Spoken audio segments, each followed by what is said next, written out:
أو زد عليه ورتل القرآن ترتيلا. ونستغفره ونتوب إليه ونعوذ بالله من شرور أنفسنا ومن سيئات أعمالنا من يهد الله فلا مضل له ومن يضلل فلا هادي له أشهد أن لا إله إلا الله وحده لا شريك له وأشهد أن سيدنا محمدا عبده ورسوله لا نبي بعده أما بعد فقال الله تعالى في كتابه الكريم وهو أصدق القائلين أعوذ بالله من الشيطان الرجيم بسم الله الرحمن الرحيم قل بفضل الله وبرحمته فبذلك فليفرحوا وقال عليه الصلاة والسلام لما سئل عن صيام يوم الاثنين قال ذاك يوم ولدت فيه صدق الله العظيم وصدق رسول الكريم ونحن على ذلك من الشهيد والشاكرين والحمد لله رب العالمين. وقال الإمام شمس الدين نصر الدمشقي رحمه الله تعالى إذا كان هذا كافرا جاء ذمه بتبت يده في الجحيم مخلدا أتى أنه في يوم الاثنين دائما يخفف عنه السر بأحمد فما الظن بالعبد الذي كان أمره بأحمد مسرورا ومات موحدا. وقال عليه الصلاة والسلام من بنى مسجدا لله كمفحص قطات أو أصغر من ذلك بنى الله له بيتا في الجنة. صدق الله العظيم وصدق الكريم ونحن على ذلك من الشاكرين والحمد لله رب العالمين. Hadaratil mukarramin wal muhtaramin yang sama-sama terhormati dimuliakan Allah Subhanahu wa taala, para masyayikh, para asatidz, para kiai yang mohon maaf tidak bisa satu persatu, namun tidak mengulas rahmat al-fakir pada beliau semua. Khusus yang ada di depan kita, Bapak Haji Masyukuri Qurtubi, Al-Mukarram Kiai Haji Nur Anwar, Kiai Haji Nasir Mansur, Ustaz Salihin dan lain sebagainya, Ustaz Mukhtar, Mumtaz Mukhtar ya. Soal keliru ya. Baik, terkhusus Al-Mukarram Batarom, pembina dan sekaligus pendiri Yayasan Deljan Al-Maunah, Bapak Dr. Haji Mulyono beserta Umi Hajan Nining Rania. Juga tidak lupa ada Bapak anggota Dewan, baik provinsi maupun Kota Madya, Bapak Camat, Bapak Lurah, Bapak RW RT semuanya yang hadir, umum hadirat yang diberkati Allah Subhanahu wa taala. Baik, mengingat waktu, insyaallah saya tidak akan berpanjang lebar. Yang pertama yang saya sampaikan setelah menjatuhkan puji dan syukur kepada Allah Subhanahu wa taala dan salawat atas Rasulullah alaihi wasallam, maka pertama saya ingatkan diri saya dan kita semua, bahkan sekaligus berwasiat untuk sama-sama meningkatkan ketakwaan kita kepada Allah Subhanahu wa taala, karena hanya dengan jalan takwa kebahagiaan hakiki kita, keselamatan kita baik di dunia terlebih di akhirat nanti dijamin oleh Allah Subhanahu wa taala. Yang kedua, kita bersyukur kepada Allah Subhanahu wa taala bahwa pada hari ini, siang hari ini kita dipertemukan dalam keadaan sehat walafiat dalam acara yang mulia, yaitu peringatan Maulid Nabi SAW dan peletakan batu pertama Masjid Darussalam. Kedua acara ini sangat mulia. Semoga mendapat ridha dari Allah Subhanahu wa taala dan kita yang hadir khususnya kelak dihimpunkan kembali Allah Subhanahu wa taala dalam surganya. Amin ya Allah ya mujibas sa'ilin. Ikhwatal iman yang dimuliakan Allah Subhanahu wa taala, kalau beberapa hari yang lalu saya pernah menyampaikan di Masjid Darjan Al-Maunah mengenai hikmah Maulid Nabi SAW, maka saat ini mengapa kita harus mengingati Maulid Nabi SAW? Jawabannya tentu banyak. Di antaranya mengikuti para sahabat Rasulullah SAW, yaitu dalam rangka mengagungkan Nabi besar Muhammad SAW tasliman katsira. Banyak cara untuk mengagungkan beliau. Salah satunya dengan memperingati maulidnya, karena di dalamnya diisi dengan pertama tasyukur kepada Allah Subhanahu wa taala, karena tidak ada anugerah yang paling besar, yang paling agung yang Allah karuniakan kepada kita selain diutusnya Nabi besar Muhammad sallallahu alaihi wasallam tasliman katsira. Dan itu Allah jelaskan dalam Al-Qur'an Al-Karim, dengan firman-Nya, laqad manallahu 'alal mu'minin id ba'atha fihim rasulan min anfusihim yatlu 'alaihim ayati wa yuzakkihim wa yu'allimuhumul kitaba wal hikmah wa in kanu min qablu fi dhalalin mubin. Kata Allah, sungguh Allah telah mengaruniakan anugerah yang sangat agung kepada orang yang beriman kepada Allah Subhanahu wa taala tatkala Dia mengutus seorang rasul dari kalangan mereka sendiri, yaitu Nabi Muhammad SAW tasliman katsira, yang membacakan kepada mereka ayat-ayatnya, yang mensucikan jiwanya, yang mensucikan jiwanya dari kotoran syirik, kotoran kekufuran. Lalu kemudian mengajarkan kepada mereka Alkitab, yakni Al-Quran Al-Karim, dan juga As-Sunnah. Wa in kanu min qablu fi dhalalin mubin, walaupun mereka sebelum itu dalam kesesatan yang nyata. Juga perlu kita ketahui bahwa tidak ada di antara umat ini yang mengagungkan Nabi sedahsyat para sahabatnya. Dan ini disifati oleh Urwah ibnu Mas'ud ketika beliau menyampaikan kepada kaumnya, dan hadis ini diriwayatkan Imam Bukhari. Hai kaum, kalau terjemahkan ke bahasa kita, wahai kaumku, wallahi laqad wufidtu 'alal muluk, demi Allah aku ini pernah menjadi duta untuk kerajaan-kerajaan yang ada, pernah diutus menjadi duta bagi kerajaan-kerajaan yang ada. Wufidtu ila Kaisar, aku pernah diutus menjadi duta kepada Raja Kaisar, wa ila Kisra, juga kepada Kisra, wa ila Najasyi, dan juga kepada Najasyi. In ra'aitu malikan qat, bahasa lainnya ma ra'aitu malikan qat, demi Allah aku tidak pernah menyaksikan, belum pernah menyaksikan seorang raja dimanapun yang pernah aku singgahi negerinya, yu'adzimuhu ashabuhu ma yu'adzimu ashabu Muhammadan sallallahu tasliman katsira, di mana rakyatnya, pengikutnya, para sahabatnya mengagungkan dia sebagaimana sahabat Muhammad mengagungkan Nabi Muhammad SAW tasliman katsira. Lalu kemudian dia lanjutkan, idza tanakhama, apabila Muhammad meludah, illa waqa'a fi rajul yadin fi kaffi rajul minhu, melainkan ludahnya akan jatuh di tangan salah seorang di antara mereka. Artinya berebut, ikhwan. Fadalaka bihi wajhahu wa jildahu, lalu kemudian ludah beliau itu dia usapkan ke wajah mereka, ke wajahnya dan juga ke tubuhnya.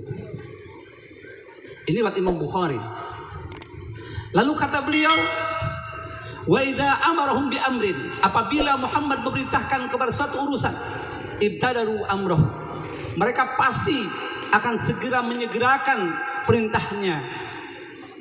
Wa idza tawaddaa, dan apabila beliau Rasulullah SAW berwudu, kana nas yaqtatiluna ala wudu'ihi, maka sahabat-sahabatnya, orang-orang yang ada di sekitarnya akan berebut, nyaris berkelahi untuk memperebutkan bekas air wudunya alaihi salatu wassalam. Wa idza takallama, dan apabila beliau berbicara, khafadu aswatahum indahu, maka mereka pun langsung merendahkan suaranya di hadapan Rasulullah SAW. Wala yuhidduna an-nadhar ilaih, dan tidak ada seorang pun yang berani memandang Nabi dengan sebelah mata atau dengan memicingkan mata. Rawahul Bukhari. Inilah salah satu sikap para sahabat dalam mengagungkan Nabi alaihi salatu wassalam. Nah, kita yang saat ini tentunya terpaut sekian ratus tahun, bahkan 1000 tahun lebih, bagaimana cara kita mengagungkan Nabi alaihi salatu wassalam? Di antaranya dengan mengagungkan pada hari kelahirannya, memperingati hari kelahirannya. Karena ini pun berdasar lahmin, riwayat yang lain fi baitul lahmin haitsu la Isa alaihi salam, engkau baru saja salat di Bethlehem, tempat di mana Nabi Isa dulu dilahirkan. Dari riwayat ini ulama mengambil kesimpulan bahwa Allah Subhanahu wa taala memuliakan tanah dan juga kelahirannya Nabi Isa alaihissalam. Bahkan dalam Al-Qur'an dengan tegas dan jelas Allah berfirman dalam surat Maryam ayat 33, termaktub ayatnya, wassalamu alayya yauma wulidtu, semoga kesejahteraan dilimpahkan atasku di hari kelahiranku, kata Nabi Isa. Lalu kemudian pendapat para ulama banyak sekali, di antaranya Syekh Ibnu Taimiyah rahimahullah, karena melihat beberapa riwayat, beliau menyatakan dalam kitabnya Iqtida'us Shiratal Mustaqim, Fata'zimul maulid, adapun agungkan maulid Nabi, wattikhaduhu musiman, yang senantiasa diadakan setiap musim, setiap tahun. Qad yaf'alu ba'dun nas, yang dikerjakan oleh sebagian umat ini, yakun lahu fihi ajrun azim, maka orang yang melaksanakannya akan mendapat pahala yang sangat agung dari sisi Allah Subhanahu wa taala. Mengapa?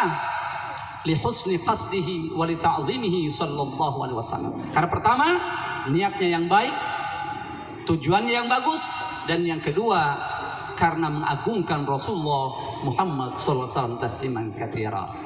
Ikhwatal iman yang dimuliakan Allah Subhanahu wa taala. Kemudian juga mengapa kita harus beringat Maulid Nabi? Kita mengharap syafaatnya. Kita mengharap salat Rasulullah SAW kelak di yaumul qiyamah nanti.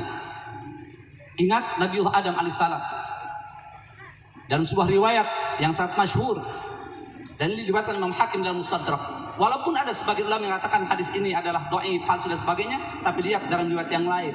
Di antara riwayat Abu Tabrani, sosok perawi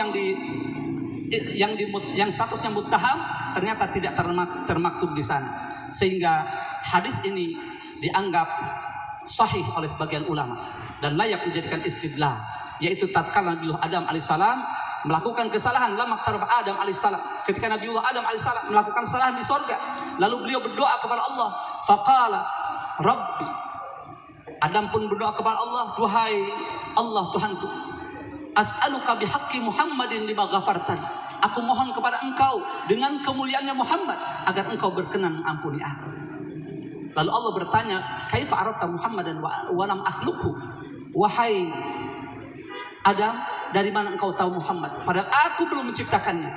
Qala, Adam pun menjawab, lama khalaqtani biyadi, tatkala engkau ciptakan aku, wa nafakhta fi ruhi fi wa nafakhta ar-ruha fi fiyya, lalu kemudian engkau tiupkan ruh ke dalam jasadku, dan setelah itu aku pun hidup. Rafa'tu ra'si, lalu kemudian aku angkat kepalaku, fara'aitu ala qa'imil arsy maktuban la ilaha illallah Muhammadur Rasulullah, dan pada saat itu pula aku melihat pada tiang-tiang arasy ini dalam sorga Bapak Ibu tertulis dengan jelas kalimat la ilaha illallah Muhammadur Rasulullah, tiada Tuhan selain Allah dan Muhammad atas Allah.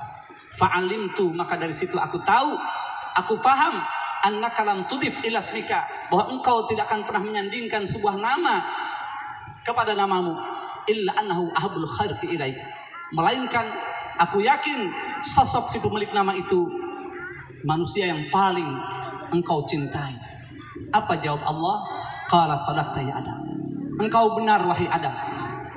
Ud'uni bihaqqihi, maka berdoalah kepadaku dengan kemuliaannya. Laula Muhammadun ma khalaqtuka, andai bukan karena Muhammad engkau pun tidak akan aku ciptakan. Masyaallah hadirin rahimakumullah, lihat saya sampaikan tadi beberapa ulama kontroversi, tapi lihat jangan dari satu jalur periwayatannya saja. Bukan hanya satu perawi yang meriwayatkan ini, ada banyak. Di antara Imam At-Tabrani dalam jam ausatnya, di sana jelas ya, bahwa hadis ini dinyatakan layak untuk dijadikan istidlal, bahkan disahihkan oleh Imam Hakim dan juga Imam Asyuti dalam kitab-kitabnya. Hadirin rahimakumullah, lalu kemudian kita juga berharap dengan kebahagiaan kita dalam peringati Maulid Nabi SAW, karena ini merupakan perintah Allah Subhanahu wa taala sebagaimana termaktub dalam surat Yunus ayat 58, qul bi fadlillahi wa rahmatihi fa bidzalika falyafrahu, katakan Muhammad, dengan karunia ilmu yang Allah anugerahkan kepada mereka dan atas utusnya Muhammad sallallahu alaihi wasallam hendaklah mereka bergembira. Jadi dalam peringatan Maulid Nabi ini merupakan ekspresi kita, kegembiraan kita ya, yang kita tampakkan di hadapan Allah Subhanahu wa taala atas diususnya Rasulullah Nabi Muhammad sallallahu alaihi wasallam tasliman katsira. Betapa tidak ikhwatal iman, seorang Abu Lahab saja, lihat dan riwayat Imam Bukhari, bahkan dibahas panjang lebar Imam Ibnu Hajar Al-Asqalani, bagaimana beliau dalam babun nikah kitab Sahih Bukhari.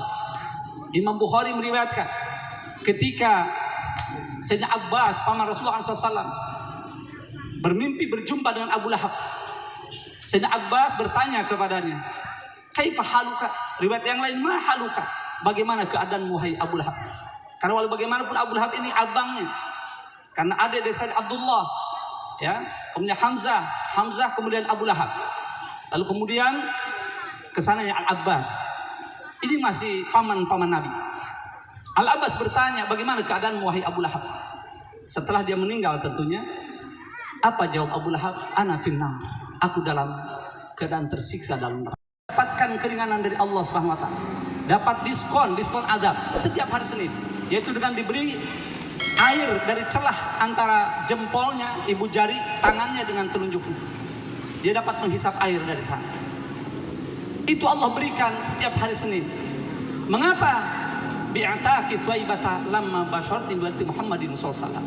Itu aku dapatkan karena dulu aku pernah membebaskan budak hamba sahayaku yang bernama Thaibah tatkala ia memberi kabar gembira kepadaku bahwa Muhammad telah dilahirkan.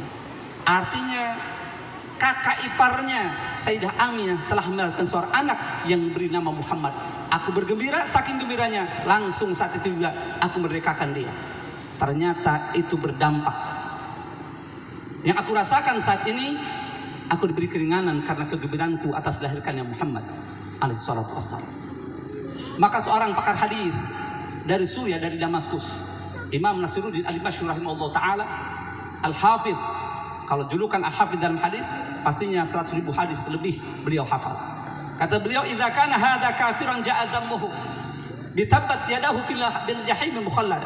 Kalau seorang kafir sekelas Abu Lahab ini saja, yang sudah dinas oleh Allah dalam Al-Quran dengan satu surat Al-Lahab, yang memvonis dia pasti kekal dalam neraka selamanya, ternyata mendapat keringanan dari Allah setiap hari Senin karena kegembiraan dilahirkan Muhammad SAW katsira. Ata annahu fi yaumil itsnaini daima yukhaffaf an rusuli Ahmad.